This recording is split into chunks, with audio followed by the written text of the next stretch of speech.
जादुई दो सोने चांदी की साड़ी। मुंबई शहर के एक छोटे से जिले में भारती और दीप्ति नाम की दो बहनें एक घर में एक साथ रहती थी। उनकी माँ रेखा और पिता मुन्ना एक फैक्ट्री में मजदूरी किया करते थे। दोनों बहनें 18 और 20 वर्ष की थी और अपने घर का काम संभाल लिया करती थी।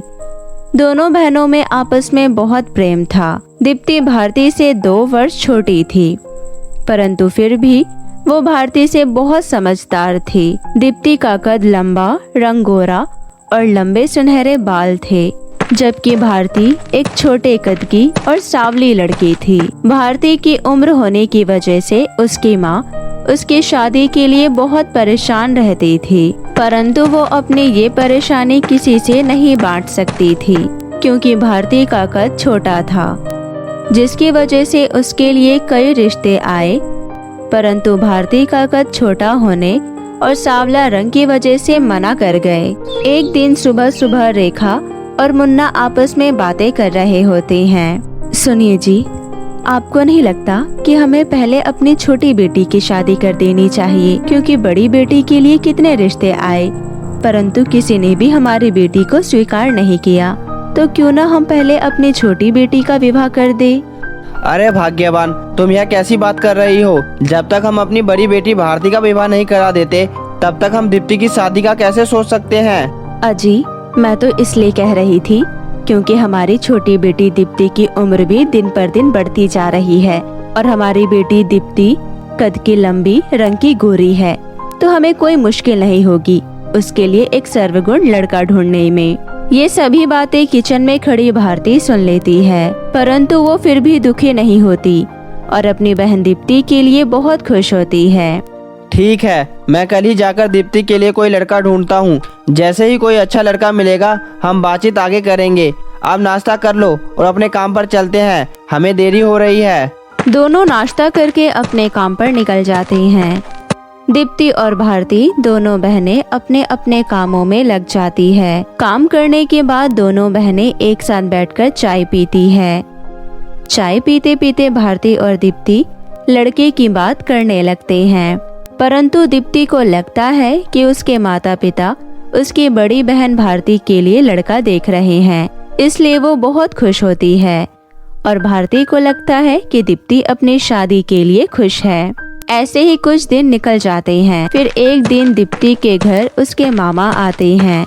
मामा दोनों बहनों के लिए एक अच्छा रिश्ता उनके माता पिता को बताते हैं।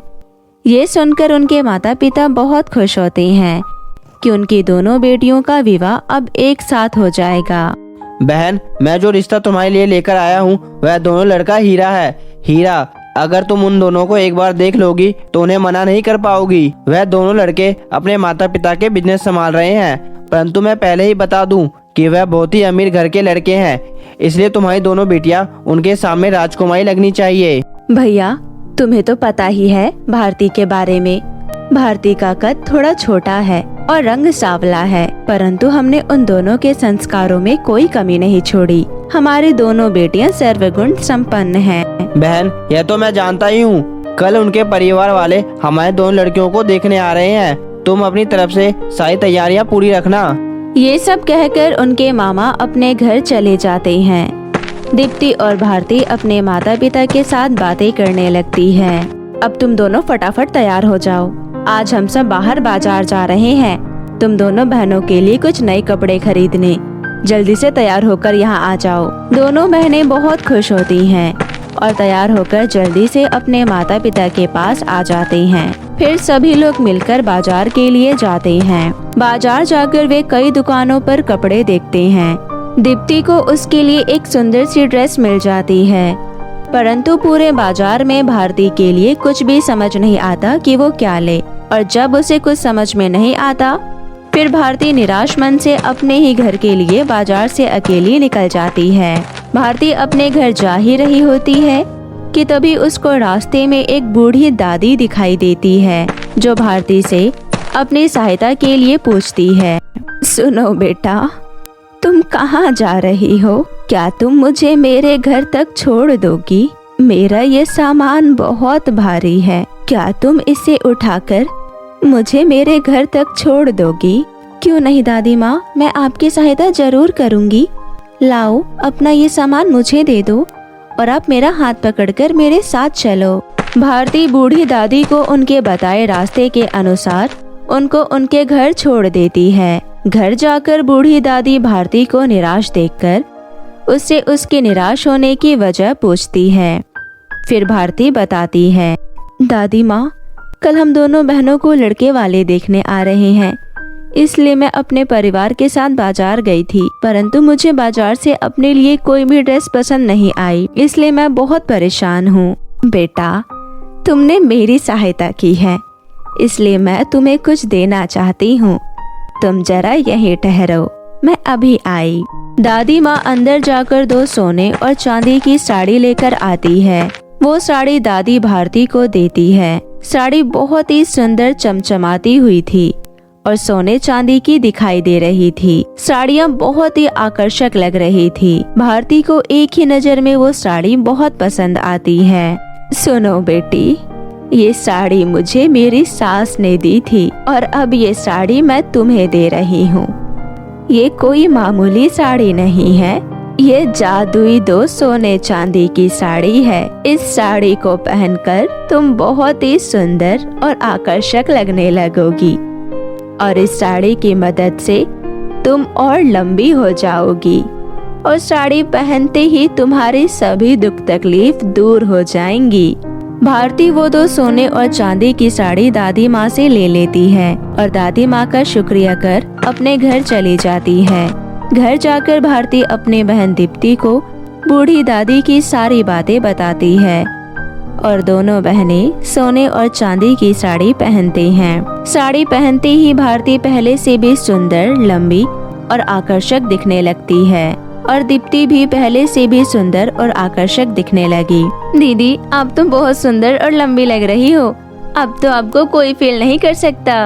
दोनों बहनें जब अपने आप को देखती है तो हैरान रह जाती है और एक दूसरे की बहुत तारीफें करती हैं। दोनों बहनें अपने माता पिता के पास जाकर खड़ी हो जाती है।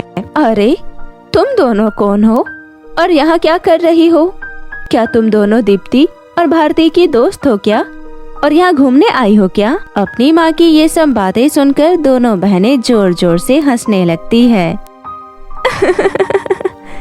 माँ, मैं दीप्ति हूँ और ये भारती दीदी है, देखो हम कितने सुंदर लग रहे हैं ना। फिर भारती अपनी माँ को सारी कहानी बताती है।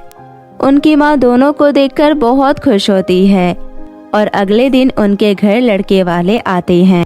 लड़के वाले भारती और दीप्ति को देखकर एक ही नज़र में दोनों को पसंद कर लेते हैं और कुछ ही दिनों बाद उन दोनों की शादी बहुत ही धूमधाम से कर देते हैं। दोनों बहनें हंसी खुशी से अपने ससुराल में रहने लगती है और अपने आगे की जिंदगी अपने पतियों के साथ हंसी खुशी से बिताती है। तो मेरे प्यारे दोस्तों, कैसी लगी आपको मेरी ये कहानी? मुझे कमेंट करके ज़रूर बताएं और इसे अपने दोस्तों के साथ भी शेयर करें। और हाँ दोस्तों, अगर आपने अब तक मेरे चैनल को सब्सक्राइब नहीं किया है तो जल्दी से नीचे लाल बटन दबाकर अभी कर ले। तो मिलती हूँ आपसे फिर किसी नई कहानी के साथ। तब तक के लिए आप अपना ध्यान रखें। बाय बाय दोस्तों।